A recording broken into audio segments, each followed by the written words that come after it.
Na Escola Bíblica Dominical de hoje, nós vamos estudar a lição de número 3, Promessas de Deus para a Igreja.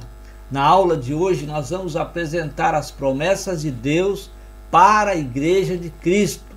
Também nós vamos pontuar os efeitos das promessas divinas para a execução da grande comissão, a missão da Igreja no mundo.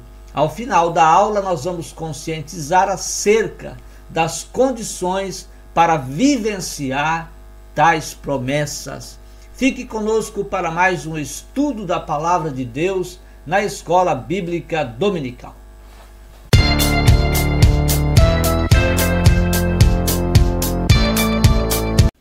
Que a graça e a paz de nosso Senhor e Salvador Jesus Cristo seja sobre a sua vida. É com muito prazer, com muita alegria e satisfação que mais uma vez nós estamos aqui para juntos estudarmos a Palavra de Deus na Escola Bíblica Dominical. Estamos estudando o quarto trimestre de 2024. Nesse trimestre, estamos estudando as promessas de Deus. Confie e viva as bênçãos do Senhor, porque fiel é o que prometeu. Esta lição foi comentada pelo pastor Elinaldo Renovato. Quero pedir para você se subscrever no meu canal. Visite o nosso site www.moldado.com, estudos e mensagens. No site você pode fazer o download gratuitamente dos slides que aparecem na vossa tela e estudar conosco a Palavra de Deus ou dar a sua aula na Escola Bíblica Dominical.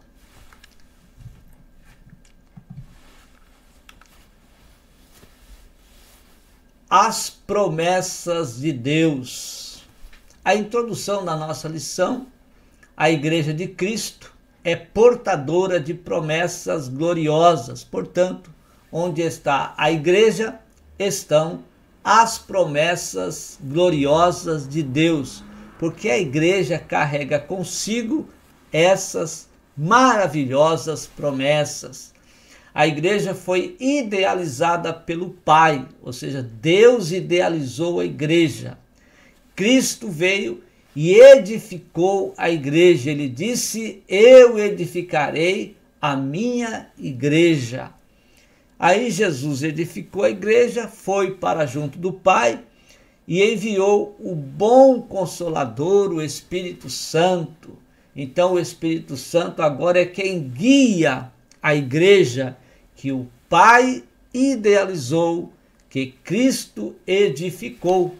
A Igreja é a comunidade dos salvos em Cristo Jesus. Quando a Igreja se reúne, ela adora ao Senhor Jesus. Quando a Igreja se reúne, ela glorifica ao Senhor Jesus. E a Igreja serve a Deus adorando, serve a Deus glorificando, porque a Igreja é a agência que propaga o Evangelho de Jesus. A Igreja adora, a Igreja glorifica e a Igreja anuncia as boas novas de salvação para aqueles que ainda precisam se converter dos seus maus caminhos, para terem também, para que sejam também participantes das promessas de Deus e herdeiro dessas gloriosas bênçãos do Senhor. O primeiro tópico da nossa lição, a natureza da promessa de Deus para a Igreja. Qual a natureza dessa promessa? A promessa de sinais sobrenaturais. Então, é natural, onde a Igreja está, acontecerem sinais. Por quê? Porque é promessa de Deus para a Igreja. Quando Jesus, ele chamou a grande comissão, deu ordem para a grande comissão, e dizendo: ide, ensinai e fazei discípulos de todas as nações, batizando-os em nome do Pai, do Filho e do Espírito Santo. Esta é a grande comissão da Igreja de Jesus, que está por todos os cantos da terra. Nós não conhecemos, nós não sabemos. A Igreja de Jesus, ela é invisível aos nossos olhos, mas é visível ao Senhor. Jesus sabe onde está a sua igreja. E a grande comissão, onde a igreja está reunida, há sinais sobrenaturais. Quando Jesus disse: ide por todo mundo, pregai o evangelho a toda criatura, quem crer e for batizado será salvo, quem não crer será condenado. Ele disse: e esses sinais seguirão aos que crerem, aos que crerem. Então, os sinais confirmam essa grande comissão, porque tem sinais, porque tem batismo com o Espírito Santo, porque tem curas divinas, porque o Senhor está com a igreja. Enquanto a igreja de Jesus prega a mensagem, leva a mensagem do Senhor, enquanto a igreja de Jesus glorifica, adora o Senhor, o que acontece? Os sinais. Os sinais acontecem em uma igreja que está unida, glorificando a Deus. Os sinais acontecem em uma igreja que está unida, glorificando, adorando e servindo ao Senhor. Esses sinais acontecem por todo o mundo e confirma que a igreja está viva, levando a mensagem da salvação. É o que está escrito em Atos capítulo 2, versículos 42 e 43. E perseveravam na doutrina dos apóstolos. Quem perseverava? A igreja. A doutrina era dos apóstolos. Mas qual era a doutrina dos apóstolos? A doutrina dos apóstolos era a doutrina de Jesus. Eles aprenderam com Jesus e agora ensinava à igreja aquilo que eles aprenderam com o Mestre, com Jesus Cristo. E agora eles ensinavam e a igreja permanecia também na comunhão, estavam sempre juntos no partir do pão e também sempre orando ao Senhor, buscando a sua presença. Aí o que acontecia? Em cada alma havia temor, eles temiam a Deus, eles honravam a Deus, eles respeitavam a Deus.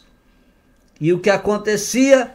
Acontecia maravilhas, acontecia sinais. Essas maravilhas e esses sinais, então, eram realizados por meio dos apóstolos. Por quê? Porque havia temor, porque havia adoração, porque havia glorificação. A igreja estava unida. E enquanto eles serviam ao Senhor Jesus, adorando, glorificando, louvando e anunciando a mensagem do Evangelho, os sinais aconteciam. A promessa de revestimento de poder. Então, a promessa de sinais e a promessa de revestimento de poder. Qual é o revestimento de poder? O revestimento de poder é o batismo com o Espírito Santo. Quando aceitamos Jesus, nós também automaticamente recebemos o Espírito Santo na nossa vida. E o Espírito Santo, ele molda a nossa vida, ele transforma a nossa vida. Ele está sempre com o homem que recebeu Jesus no seu coração. Mas em Lucas capítulo 24, versículo 49, Jesus disse para os discípulos: vocês devem ir para Jerusalém e lá vocês serão revestidos de poder. E eles foram. Em Atos capítulo 1, versículo 8, diz que Jesus disse para eles: vocês receberão a virtude do Espírito Santo, ou seja, vocês serão revestidos de poder. E quando vocês forem revestidos de poder, vocês vão então pregar o Evangelho. Vocês vão pregar o Evangelho em Jerusalém, vocês vão pregar o Evangelho em Samaria, vocês vão pregar o Evangelho por todos os confins da terra, porque vocês serão capacitados, serão revestidos de poder. Sendo revestidos de poder, vocês serão mais ousados para levar a mensagem do Evangelho, a pregação da salvação. Promessas espirituais também para uma instituição espiritual. A igreja é uma instituição espiritual. Quando a igreja se reúne, ela se reúne em um ambiente.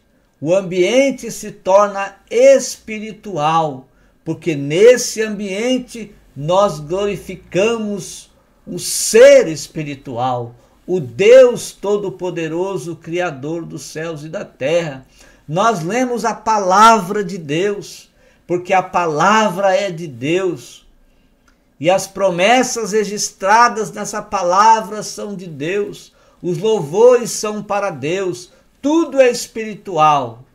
Então, as promessas espiritual para uma instituição espiritual. A igreja é espiritual porque o nosso Deus, ele é espírito, conforme João capítulo 4, versículo de número 24. João capítulo 4, versículo de número 24, diz assim: Deus é espírito. Deus é espírito, importa que os que o adoram, o adorem em espírito e em verdade. Deus é espírito, e aqueles que o adorem em espírito e em verdade. O fundamento da igreja é Cristo. Cristo, ele é o alicerce, ele é o fundamento, ele é a base da igreja. Agora, o material do fundamento, aquilo que vai sobre o fundamento, que vai sobre esta base, que vai sobre este alicerce, é a igreja. 1 de Pedro, capítulo 2, 1 de Pedro, capítulo 2. O que diz a palavra de Deus na primeira carta de Pedro, capítulo 2, versículos 4 e 5. E chegando-vos para ele pedra viva, reprovada na verdade pelos homens, mas para com Deus eleita e preciosa. Então, pedra, rocha, né? Vós também como pedras vivas, nós agora a igreja, e também vós também como pedras vivas, sois edificados casa espiritual e sacerdócio santo, para oferecer de sacrifícios espirituais agradáveis a Deus por Jesus Cristo. Então veja, o fundamento é a pedra da esquina, é a rocha, mas o material desse fundamento é a igreja. A igreja é o material desse glorioso fundamento. A igreja é uma reunião de pessoas em espírito para adorar um ser sobrenatural, Jesus, o nosso Deus. A igreja é uma reunião de pessoas. quando a igreja se reúne, aleluias, se reúne para adorar a Deus, se reúne em espírito para glorificar o nome do Senhor. Primeira carta que Paulo escreveu aos Coríntios, capítulo 6, 1 aos Coríntios, capítulo 6, o que nos diz a palavra de Deus? 6, 19 e 20. Ou não sabeis que o nosso corpo é o templo do Espírito Santo? Então, uma pessoa sozinha é o templo do Espírito Santo, mas quando esses templos do Espírito Santo se reúnem, é uma igreja. Ou não sabeis que o nosso corpo é o templo do Espírito Santo que habita em vós, proveniente de Deus, e que não sois de vós mesmos? Versículo 20, porque fostes comprado por bom preço. A igreja foi comprada por bom preço. Qual o bom preço? O sangue de Jesus. Nós fomos comprados porque Jesus derramou o seu sangue na cruz do Calvário por nós. E agora, como templo do Espírito Santo, nos reunimos, a igreja se reúne para glorificar o nome do Senhor. Pois a Deus, glorificai, pois, a Deus no vosso corpo e no vosso espírito, os quais pertencem a Deus. O nosso corpo pertence a Deus, o nosso espírito pertence a Deus. Foi Ele que fez o nosso corpo, foi Ele que nos construiu, então é dele. Foi Ele que soprou nas narinas do homem o espírito, então também pertence a Ele. Por isso, Paulo está escrevendo: glorificai, pois, a Deus no vosso corpo e no vosso espírito, os quais pertencem a Deus. O segundo tópico da nossa lição: as promessas de Deus para a igreja. As promessas de Deus para a igreja. O primeiro ponto: qual a primeira promessa, ou seja, qual a promessa de Deus principal para a igreja? A promessa de vida eterna. É a promessa gloriosa. Quando nós viemos para Jesus, nós já temos essa promessa. A promessa de vida eterna, recebemos essa promessa, porque Ele salva o homem da condenação eterna.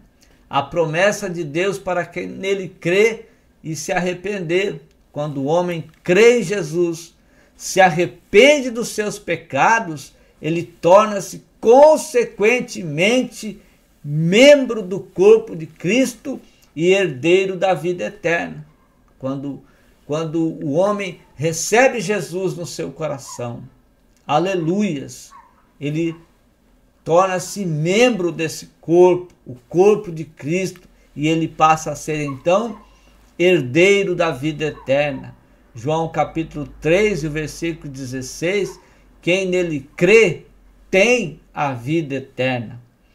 João 5 e 24 diz: na verdade vos digo que quem ouve a minha palavra e crê naquele que me enviou, tem a vida eterna e não entrará em condenação, mas passou da morte para a vida, da morte espiritual para a vida espiritual em Cristo Jesus, o nosso Senhor. Mas é preciso ouvir a palavra. E quem é que fala a palavra? Quem fala a palavra é a igreja. A igreja prega o evangelho, a igreja fala de Jesus, a igreja anuncia Jesus, as pessoas ouvem essa palavra, crê nessa palavra, se arrepende dos seus pecados e então recebe a vida eterna. Torna-se membro do corpo de Cristo, recebe a vida eterna e, permanecendo em Cristo, essa pessoa, ao passar dessa morte, da morte física, para a outra vida, ele não entra em condenação, porque morreu em Cristo e ele passa então da morte para a vida. É a promessa da vida eterna. Também é uma promessa de poder. Uma vez salvo em Cristo e membro do seu corpo, temos promessa de poder. Jesus prometeu poder para a igreja. Ou seja, o que é poder? Poder é uma autorização. Deus autorizou a igreja. Ele dá autoridade para a igreja. Atos capítulo 1, versículos 5 a 8.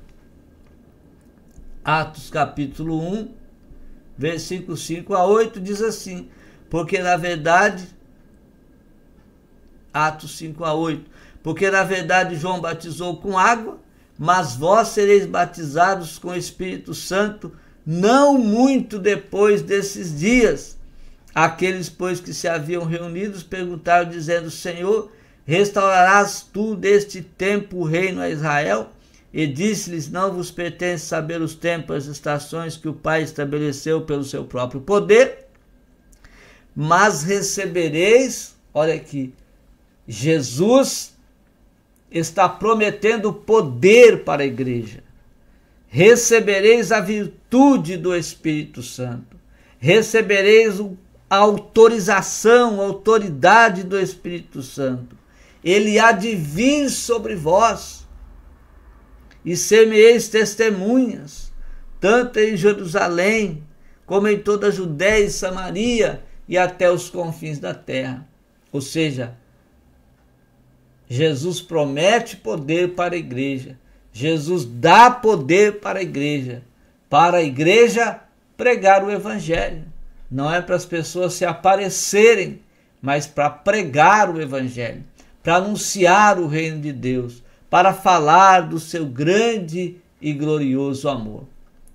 Vemos a experiência e a confirmação desta promessa em muitos textos bíblicos. Por exemplo, Pedro na casa de Cornélio. Ele foi chamado por Cornélio para falar a palavra de Deus. E quando você lê esse texto, você vai ver que enquanto Pedro pregava a palavra, ele não parou para fazer o povo se emocionar. Não precisou ele fazer o povo se emocionar. Não precisou disso. A Bíblia diz que enquanto ele falava a palavra, o Espírito Santo veio sobre aqueles que estavam reunidos ali. Eles foram batizados com o Espírito Santo. Eles profetizavam. O poder de Deus desceu sobre eles enquanto Pedro pregava. Era o poder de Deus. Efésios 19:6, Paulo encontrou ali 12 irmãos que nem mesmo conhecia, que nem mesmo ouvira falar sobre o Espírito Santo. Mas Paulo falou do Espírito Santo para eles. E ao falar, veio sobre eles este poder. Eles foram também batizados com o Espírito Santo. Era a experiência da promessa de poder sobre aqueles 12 irmãos que estavam na cidade de Éfeso. Todos os dias em todo o mundo a igreja do Senhor tem vivido esta gloriosa promessa. Às vezes não acontece na igreja que você congrega, local, lá do seu bairro, da sua comunidade, da sua cidade. Mas em todo o mundo, aleluias, em muitos lugares, todos os dias, pessoas têm sido batizados com o Espírito Santo. Os dons espirituais estão sendo distribuídos para a igreja todos os dias em todo o mundo. Muitas pessoas têm sido curadas. Em muitos têm acontecido gloriosos milagres em todo o mundo. É a igreja do Senhor crescendo. É a igreja do Senhor recebendo essa promessa, a promessa de poder. A promessa da glorificação do nosso corpo é outra promessa. Quando o homem recebe Jesus na sua vida, ele passa por vários processos. Tem o processo da conversão, quando ele se arrepende, ele deixa as coisas que desagradam a Deus, ele deixa o pecado, é a conversão que vem logo após o arrependimento do homem. Depois ele vai passar por um outro processo chamado de santificação, que é progressivo. Todos os dias, até hoje, nós que servimos a Deus, todos os dias procuramos ter uma vida santificada. É o processo da santificação. E quando vai terminar esse processo? Quando Jesus voltar. A glorificação do nosso corpo é a outra grande promessa para a igreja. Quando Jesus arrebatar a igreja vai entrar no processo de glorificação. 1 Coríntios, primeira carta que Paulo escreveu aos Coríntios, capítulo de número 15, e os versículos 51 a seguir. Diz assim a palavra de Deus: eis aqui vos digo um mistério, na verdade nem todos dormiremos, mas todos seremos transformados, ou seja, terão um corpo glorificado, porque termina-se o processo da santificação. Quando Jesus vem arrebatar a igreja, o nosso corpo será transformado. O corpo dos salvos serão transformados e serão glorificados no momento, no abrir e fechar de olhos, ante a última trombeta, porque a trombeta soará e os mortos ressuscitarão incorruptíveis, sem pecado, com o corpo glorificado. E nós seremos então transformados também. Teremos o nosso corpo glorificado. Então é uma promessa. A promessa da glorificação do nosso corpo. E aqui nós temos uma condição para receber a promessa. Queremos promessa, mas queremos que as promessas se cumpram na nossa vida, as promessas de Deus. Mas tem condição. Qual a condição? Obedecer a Deus. Obedecer a Deus é a condição para receber essas promessas. Os discípulos que ficaram em Jerusalém receberam as suas promessas. Eles foram para o cenáculo e ali eles buscavam ao Senhor. Ficaram ali 10 dias reunidos, buscando a Deus, aguardando a promessa, aguardando que o Espírito Santo viesse sobre eles, que eles fossem revestidos de poder. E o Espírito Santo veio, conforme Atos capítulo 2, eles receberam o batismo com o Espírito Santo. E como evidência desse batismo, eles falavam línguas que eram desconhecidas por eles, conhecida daqueles que ali estavam, porque eles falavam a língua de todas aquelas pessoas, daqueles grupos, pelo menos ali 16 ou 17 nações reunidas, ouviam eles falar nas suas próprias línguas, era desconhecida deles, mas conhecida daqueles, porque eles, em línguas estranhas, eles falavam. Os outros entendiam que eles estavam profetizando, que eles estavam glorificando a Deus, que eles estavam adorando o nome do Senhor. Línguas estranhas, a promessa, eles foram capacitados com o poder do alto naquele momento. Por quê? Porque eles obedeceram. Eles foram buscar ao Senhor. Você não é batizado com o Espírito Santo? Quer ser batizado com o Espírito Santo? Obedeça. Busque ao Senhor. Ore a Deus. Busque de Jesus o batismo com o Espírito Santo. E o Senhor vai lhe conceder esta experiência gloriosa de falar em línguas. Aleluias! É melhor obedecer do que oferecer sacrifício. Qual que é melhor? As pessoas vão dizer que melhor é sacrificar. Não é mais fácil sacrificar. É mais fácil se fingir de que é crente. É mais fácil vestir-se de crente do que ser crente. Muitas pessoas se vestem de crente, colocam uma capa, colocam uma máscara de crente.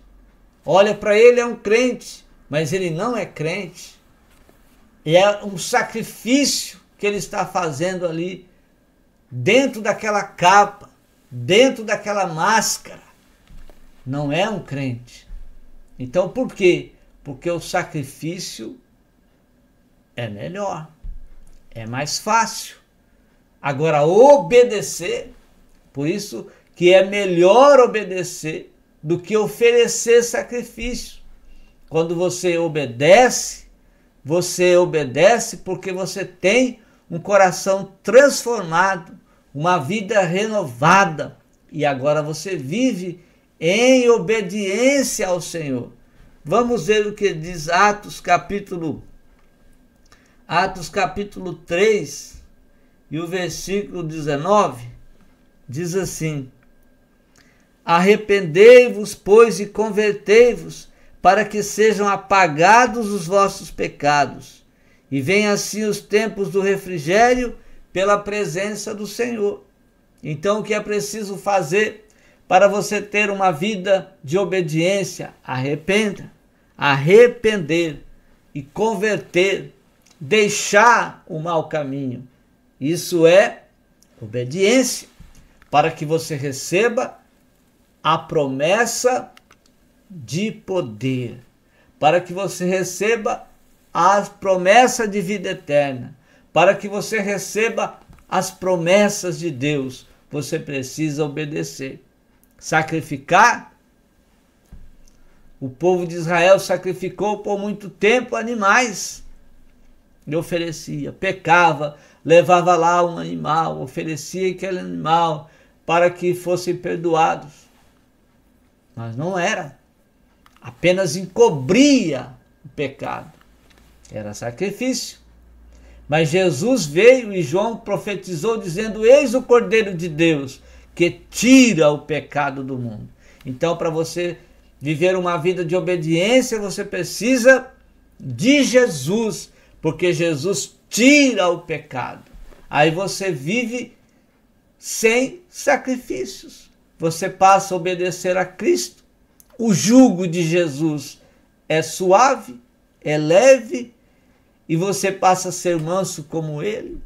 Você passa a viver como Jesus, obedecendo ele, porque ele é maravilhoso para a sua vida. Então, obedecer a Deus é a condição para receber, então, as suas promessas. Condições para viver as promessas de Deus é o nosso terceiro tópico. Qual a condição para vivermos as promessas de Deus? O primeiro ponto diz que é preciso crer. Então, para você viver as promessas de Deus, é preciso primeiramente você crer. Para que as promessas de Deus se cumpram em minha vida, eu preciso perseverar na fé em Deus. Perseverar crendo. Uma vez crendo em Jesus, quando eu recebi-o como Salvador da minha alma, eu preciso continuar. Eu preciso perseverar na fé. Vem as lutas, vem os problemas, vem as dificuldades, vem tanta coisa querendo apagar a minha fé, querendo eliminar a minha fé, mas eu não posso eliminar, eu preciso perseverar na fé. É uma condição para mim receber as suas promessas. Para serem batizados com o Espírito Santo, os que creram nessa promessa perseveravam no cenáculo, buscando a Deus. Abraão creu que seria pai de uma grande multidão. E o que ele fez? Perseverou na fé e foi abençoado. Noé creu que Deus faria acontecer um grande dilúvio sobre a terra. E ele ainda creu que quem estivesse dentro da arca, que ele estava construindo, não morreria. E ele construiu a arca. Durante a construção dessa arca, com certeza, ele anunciava e dizia: olha, eu estou construindo essa arca. Deus me orientou a construir essa arca, porque virá um grande dilúvio sobre a terra.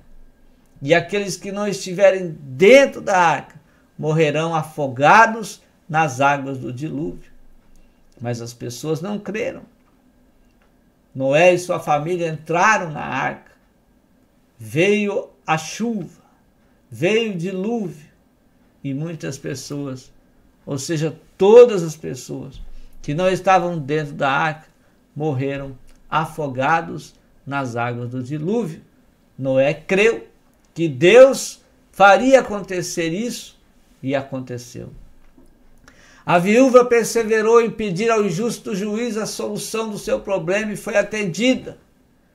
Na parábola que Jesus contou em Lucas capítulo 18, nós vemos uma viúva que procurava o juiz daquela cidade e dizia: faz justiça, faz justiça, faz justiça.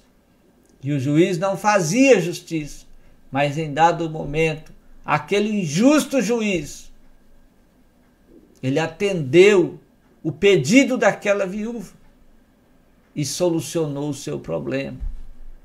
E Deus, que é o nosso Pai, que nós somos os seus filhos, por acaso ele não atenderá o nosso pedido se estamos crendo nele para que as suas promessas aconteçam na nossa vida? A viúva perseverou e recebeu. Nós devemos também perseverar em crer que receberemos essas promessas.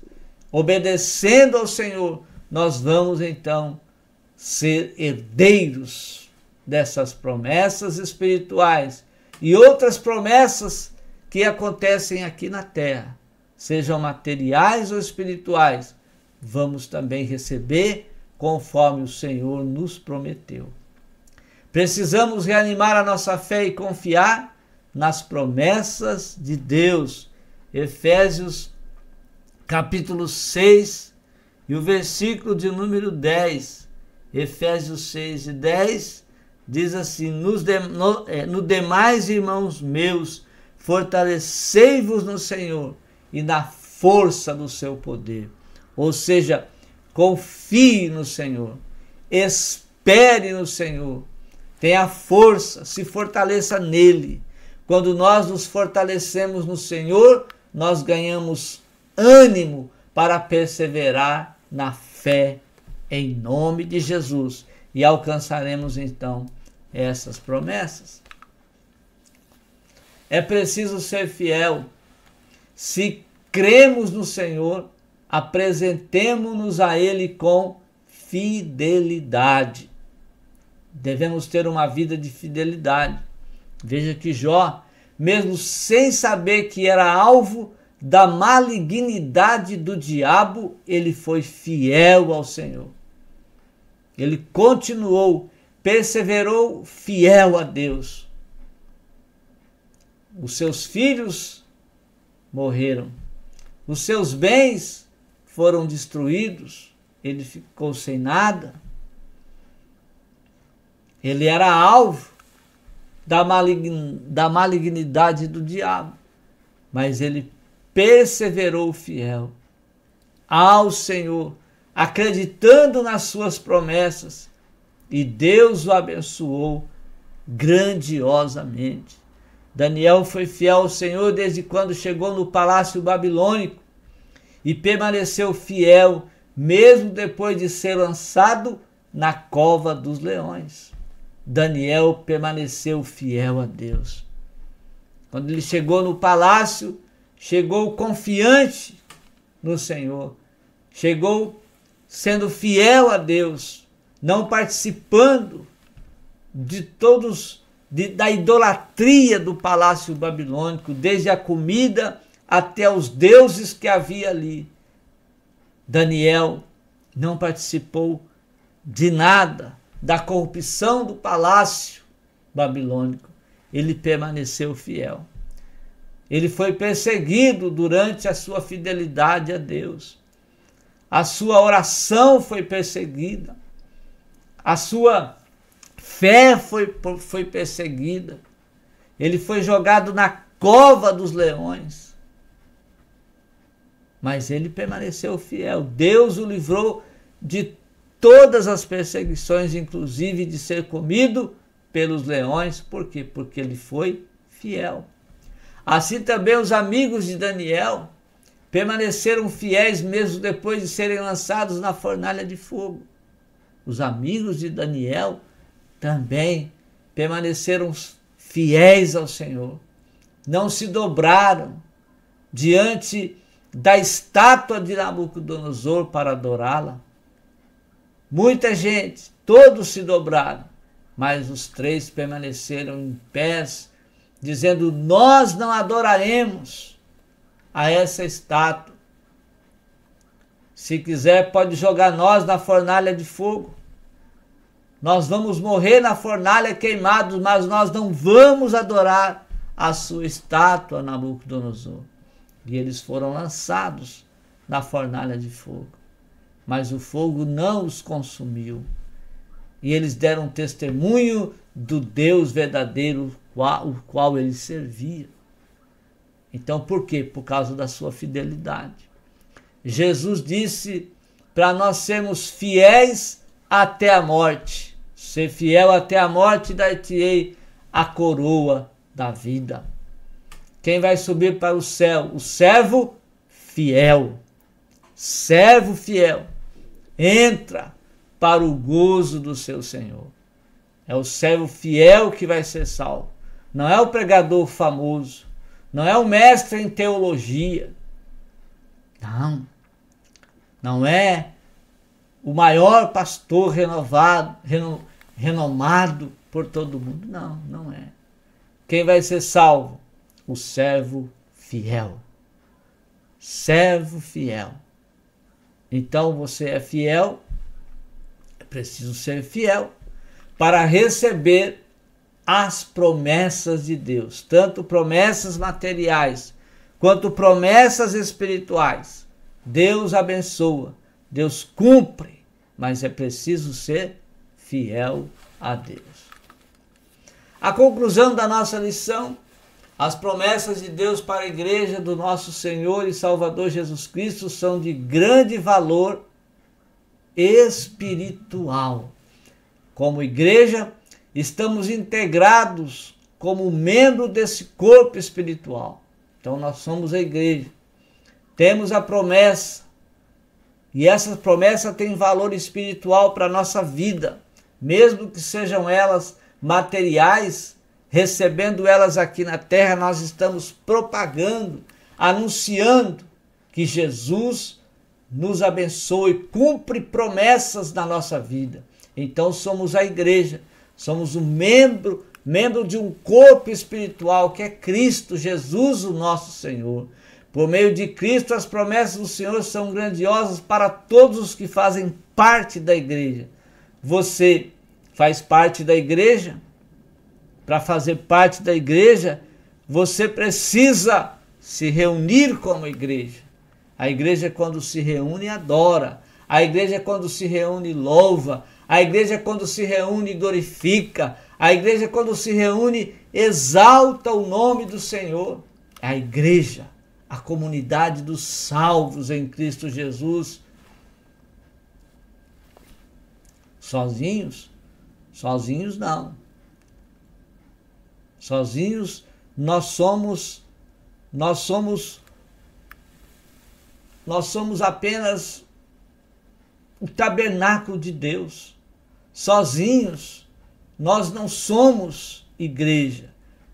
A igreja reunida unida, não só reunida, mas unida, ela é o corpo de Cristo. Foi o que Paulo disse aqui na primeira carta que ele escreveu aos Coríntios, capítulo 6, e o capítulo 6, versículo 19 e 20, 1 Coríntios 6, 19 e 20, ou não sabeis que o nosso corpo é templo do Espírito Santo? Então, sozinho, você é templo do Espírito Santo. Mas unidos, nós unidos somos a igreja. Nele viveremos as promessas da vida eterna de poder e da glorificação final do nosso corpo. Os planos de Deus para a sua igreja são infalíveis, ou seja, eles não falham. Por quê? Porque é Deus que prometeu. Deus abençoe sua vida, Deus abençoe a sua família e até a próxima oportunidade, quando nós aqui estaremos com mais um estudo da Palavra de Deus na Escola Bíblica Dominical.